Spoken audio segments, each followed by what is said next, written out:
It is B. That's right. It seems to be an instance of having the right idea but the wrong execution. Though to be fair, the UN has actually found that the UAE ranks highest among Gulf countries for gender equality. Poppy. Terry Goh, the founder of Taiwanese manufacturer Foxconn, perhaps best known as the main assembler of Apple iPhones, announced that he will be running for president in Taiwan after claiming that this person encouraged him to run. Was it A, Tim Apple, B, his future self, or C, the Chinese sea god Mazu? B. No, it's actually C, the Chinese sea goddess. Yeah.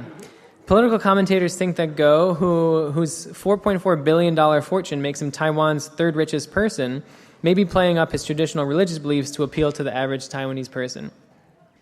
All right, Arnaldo. A delegation of Pakistani senators visiting Saudi Arabia this year gave Saudi Crown Prince Mohammed bin Salman which of the following unique gifts? Was it A, a cricket bat signed by Pakistani Prime Minister Imran Khan, B, a gold-plated submachine gun, or C, a life-size statue of him? I would say B. It is B. That's right. Good guess. Really? Yes. Yeah, well, cigars or bottles of wine are a little bit more typical gifts to during state visits. This gift seemed a peculiar choice, especially since, as we all know, MBS has been embroiled in a controversy around the death of Saudi journalist and dissident Jamal Khashoggi. But that's what they gave him. Next, we'll switch things up with a news limerick quiz. So I'll start a news-related limerick, and you'll have to complete it with the correct answer about the news story, so you have to listen for the rhyme. So you might know about public policy, but these limericks will quiz your knowledge of recent stories about company policies. Poppy, would you like to start? Okay. This man's recent gym visit put him in a bad mood after the Planet Fitness staff came to conclude that despite being known as a judgment-free zone, members cannot work out in the... nude. That's right. Yes. Good work. A member of a Planet Fitness in New Hampshire was arrested after he walked into the gym and then took off his clothes to do yoga. He learned the hard way that Planet Fitness's judgment-free zone slogan is just in fact branding and not a company policy. Elaine. These two Texans wanted to test Petco's vow that for any leash pet they'd allow for it to walk in the door and roam through the store. So they brought in their full-grown...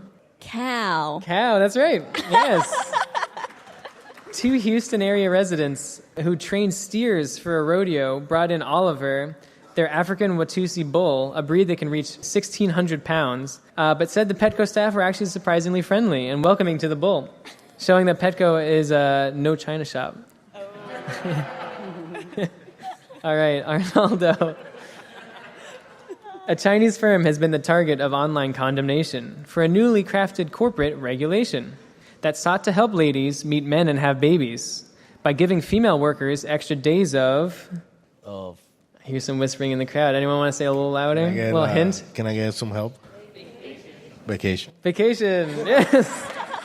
All right, I like the team effort. I like that. She's 2004, so... Oh, okay, there we go, yeah. See, classmates are still looking out for each other.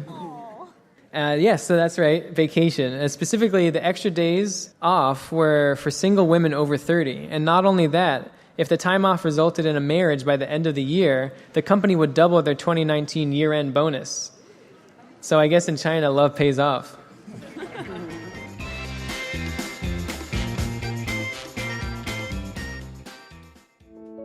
Chicago, the Windy City, the city of broad shoulders, the second city, is complicated. Known for its legacies of segregation and political corruption, Chicago has a lot to grapple with. On Chicagoland, we bring you conversations with activists, journalists, politicians, and others who are working to address these issues. You can find Chicagoland wherever you listen to podcasts. From University of Chicago Public Policy Podcasts, this is Chicagoland.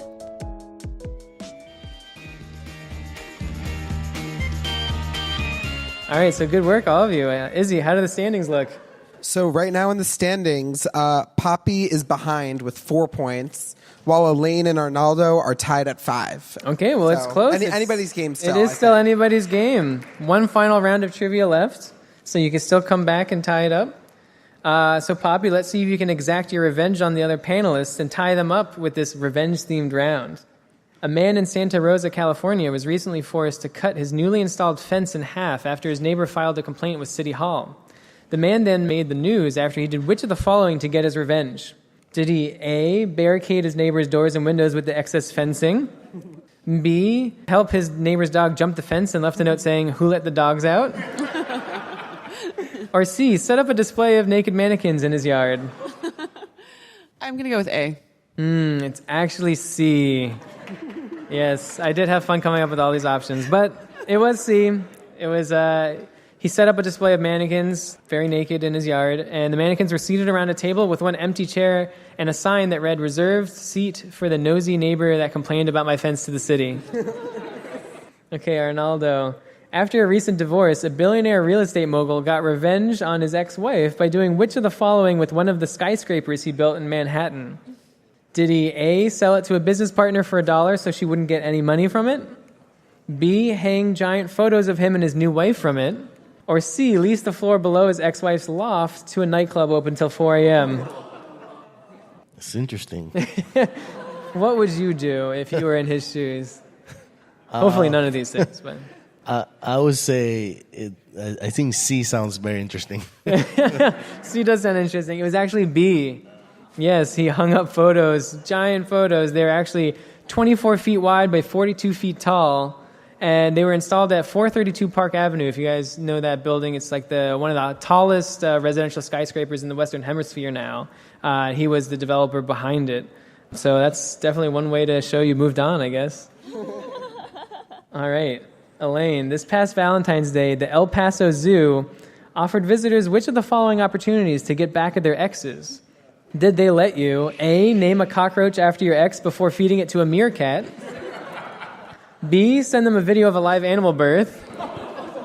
Or C, buy a bag of animal manure to leave on their doorstep?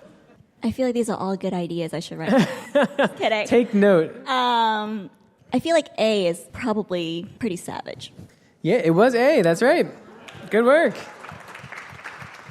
And if they do it again next year, don't even worry if you won't be in Texas, because all you have to do is message them the name of your ex on Facebook, and they'll display it on social media and at their meerkat exhibit and live stream them devouring the named cockroaches.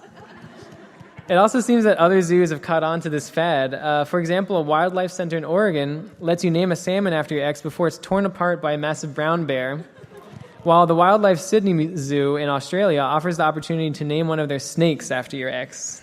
Arnaldo, Poppy, Elaine, thank you all for playing. Izzy, what's the final score? So thank you so much for playing. Our winner today is Elaine with 6 points. right. Congratulations. You guys let me win.